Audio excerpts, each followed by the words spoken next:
अस्सलाम वालेकुम। जो हमारा आज का टॉपिक है वो spherical mirrors and some important definitions regarding spherical mirrors. सबसे पहले स्फेरिकल मिरर किसे कहते हैं, इसको पढ़ने से पहले हमें प्लेन मिरर के बारे में पता होना चाहिए। जब भी प्लेन मिरर पर रे पड़ती है तो वो पैरेलल रिफ्लेक्ट होकर वापस आती है। प्लेन मिरर है when a beam applied strikes the plane mirror, it goes back, it reflects as a straight line, it reflects as a parallel line, while as इनके spherical mirrors क्या होते हैं, ये ये ऐसे मिरर्स हो, ये कन्वर्ज या डाइवर्ज करे रेज को। ये न कन्वर्ज करती है रेज को न डाइवर्ज करती है। The mirrors which converge or diverge the rays which strikes on its surface।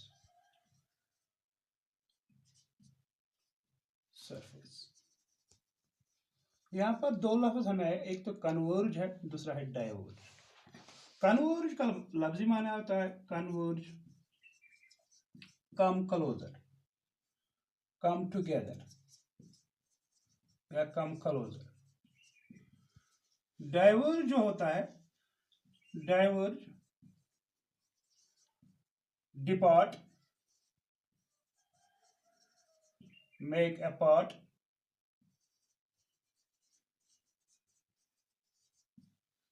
तो कन्वर्ज में नजदीक लाना और डाइवर्ज में दूर रेज को भगाना।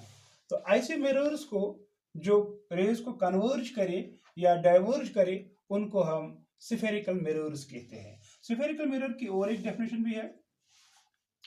ये वो मिरर्स है, the mirrors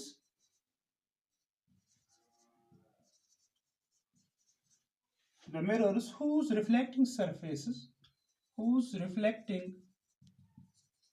surfaces are part of hollow sphere। आप अंदाजा कीजिए कि कोई स्फीयर, एक गोल स्फीयर, हालो स्फीयर है गिलास का। तो जो ये हालो स्फीयर, ये हालो गिलास स्फीयर लिखना। हालो गिलास स्फीयर जो है, इसका हम कोई पार्ट काटेंगे तो उससे हमें क्या बनेगा, स्फेरिकल मिरर बनेगा हमें। तो हमें दो किस्म के स्फेरिकल मिरर्स है, एक को हम कहते हैं कनकेव मिरर, कनकेव, और दूसरे को कन्वेक्स। कनकेव जो होता है ये बल्ज इन होता है, ये बल्ज आउट होता है, ये बल्जड आउट। ये है बेंट इन। अगर हम देखेंगे एक चमचे को, हमें समझ आएगा। ये हमारे पास एक चमचा है, इसका ये वाला साइड है, ये बल्ज आउट हुआ है, इसके साथ थोड़ा बहुत अपराइजन है, तो ये कन्वेक्स साइड है। ये वाला साइड जो केव जैसा बना है, गुफा जैसी बनी है, ये बेंट इन है, ये है कनकेव साइड। तो ये वाला जो है, ये वाला, ये अगर हम देखेंगे इसको, इस साइड पॉलिश है, इस साइड पॉलिश है, राइट साइड में, दोनों की राइट साइड में जब भी मिरर बनेंगे राइट साइड में पॉलिश होती है। लेकिन रिफ्लेक्शन जो हो जाती है, तो कनकेव में रिफ्लेक्शन जो होती है, कनकेव में रिफ्लेक्शन टेक्स प्लेस। रिफ्लेक्शन किस साइड हो जाएगी, कनकेव साइड में, from concave side.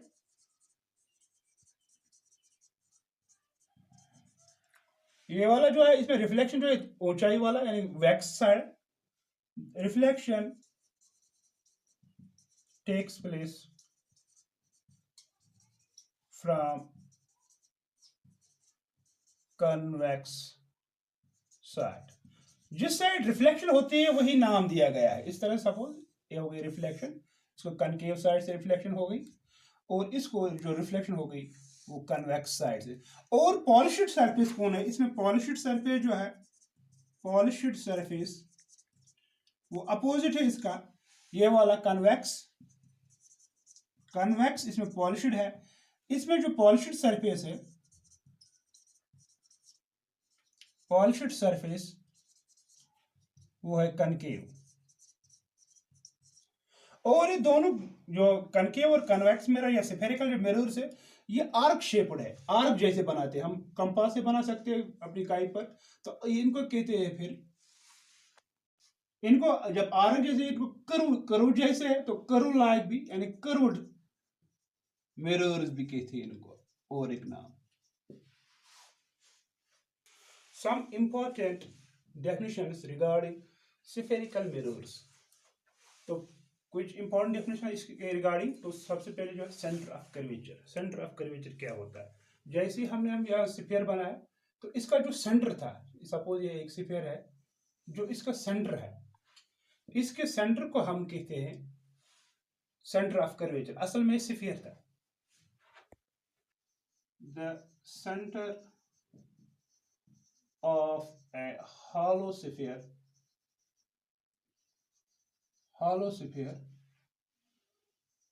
of which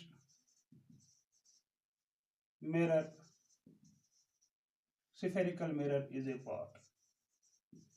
Spherical mirror is a part. The center of a hollow sphere of which spherical mirror is a part। जिसका ये spherical mirror जिसका बना है, तो उसका जो सेंटर है उसको कहते हैं सेंटर ऑफ कर्वेचर। और सेंटर ऑफ कर्वेचर को हम सी से रिप्रेजेंट करते हैं। चाहे कनकेव हो या कन्वेक्स हो, ये वाला कनकेव है, ये वाला हमारा ये कनकेव मिरर है, ये वाला कन्वेक्स है। तो दोनों का जो है, अगर ये जो हॉलो स्फीयर के जो बने हैं, ये जिसे ये कटे हुए है, कार्व्ड आउट है, तो उनका जो सेंटर था, जो ख्याली बाल का, तो वो है सेंटर ऑफ कर्वेचर, और इसको सी से रिप्रेजेंट करते हैं। और दूसरा पॉइंट जो है हमें वो है पोल। पोल किससे कहते हैं? जो ये आपके पास अब स्फेरिकल मिरर का जो सेंट्रल पॉइंट है, उसको पोल कहते हैं। और इसको पी से लिखते हैं, द सेंट्रल पॉइंट ऑफ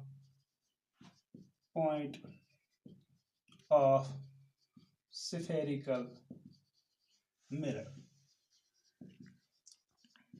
तो ये एट द सरफेस होता है, it is at the surface, ये बाहर नहीं होता, बिल्कुल इस सरफेस पर होता है। और उसके बाद principal axis.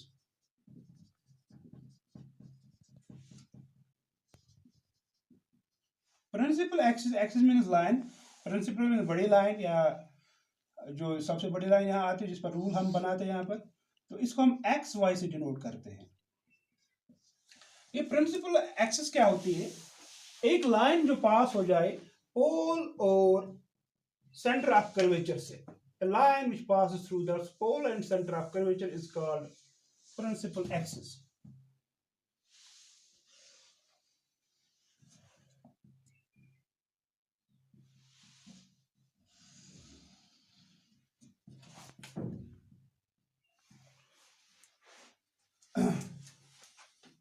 A line passes through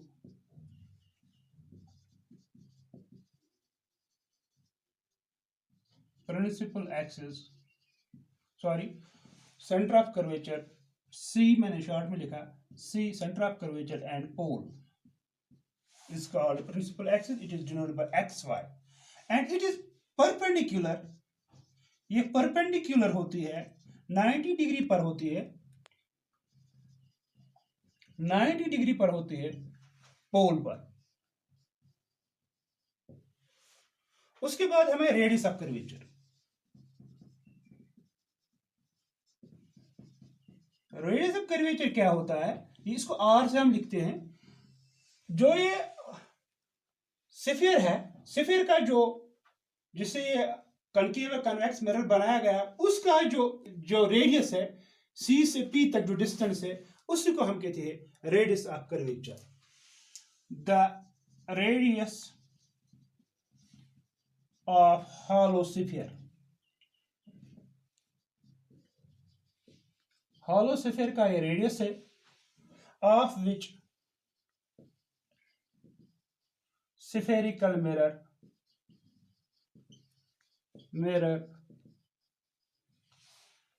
is a part।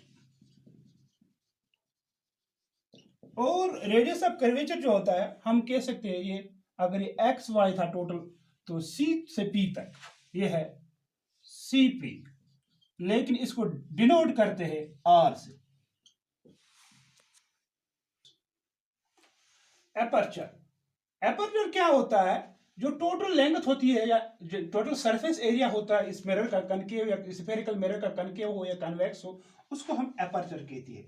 The total surface area of spherical mirror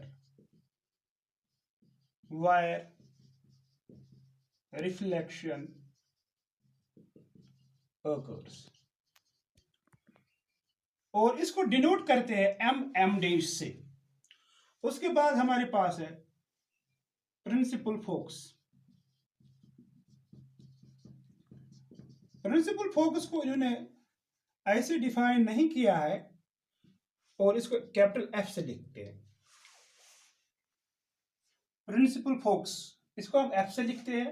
यहां मैंने तो इसको कैसे डिफाइन किया गया है, इसको लाइट में ऐसे, when a ray goes parallel to the principal axis, here also when a ray goes parallel to the principal axis, after reflection in concave mirror it passes through the principal axis, sorry, when an incident ray goes parallel to the principal axis, after reflection it passes through the point, that point is called focus। Here in case of convex mirror, when a ray goes parallel to the principal axis, after reflection it appears diverge from the focus। तो हम लिखेंगे focus क्या होता है, एक point, a point on principal axis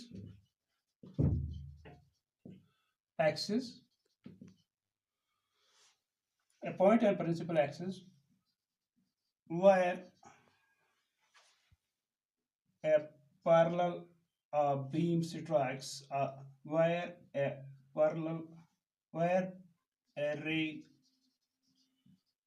रे को हम इंसिडेंट ब्रेक में लिखे, इंसिडेंट रे है, थोड़ा बहुत, where reflected ray meets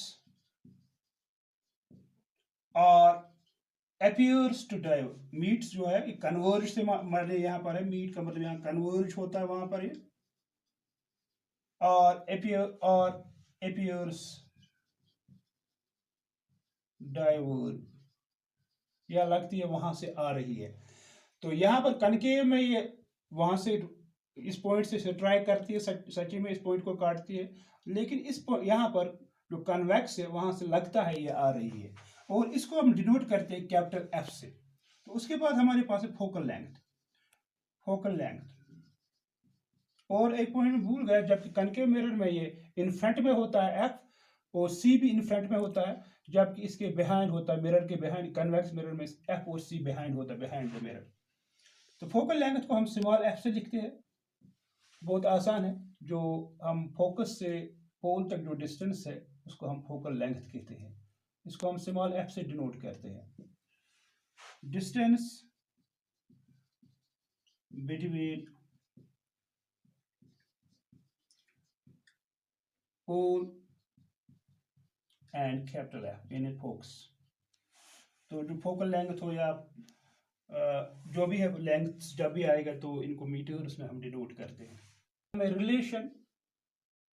relationship between R and F short में रखना चाहे, जो आर होता है यहाँ से यहाँ तक, सॉरी इसको हमने नहीं कहा, आर हमें नहीं भूल गए, आर को रेडियस ऑफ, यहाँ सॉरी लिखा है रेडियस ऑफ कर्वेचर क्या होता है, यहाँ से यहाँ तक डिस्टेंस है, फोकल लेंथ इसका हाफ होता है। शॉर्ट में लिख सकते हैं जो फोकल लेंथ है ये 2 टाइम्स आर है, या आर जो है वो है 1/2 फोकल लेंथ, यानी हाफ फोकल लेंथ। जब हम इसको आर को हाफ करेंगे तो आर जो है वो 2f के बराबर है, और जबकि एफ जो है वो 1/2 आर के बराबर। यानी कि रेडियस ऑफ कर्वेचर को जब दो हिस्से करेंगे तो फोकल लेंथ बनती है, जबकि फोकल लेंथ जब 2 टाइम ज़रब देंगे तो हमें रेडियस ऑफ कर्वेचर बनता है। ये था हमारा टॉपिक स्फेरिकल मिरर्स। उम्मीद है कि आप इसी तरह से देखते रहेंगे ये वीडियो, जरूर आपको ही फायदा है इससे। तो लेकिन एक बात मैं बताऊं कि लाइक भी कीजिए, लाइक के साथ साथ सब्सक्राइब भी कीजिए। सब्सक्राइब में कोई पैसा नहीं लगता है, लोगों को डर है शायद पैसा लगता है, इसमें कोई पैसा नहीं, लेकिन हमारी हौसला अफजाई होती है। बाकी वसल्लम।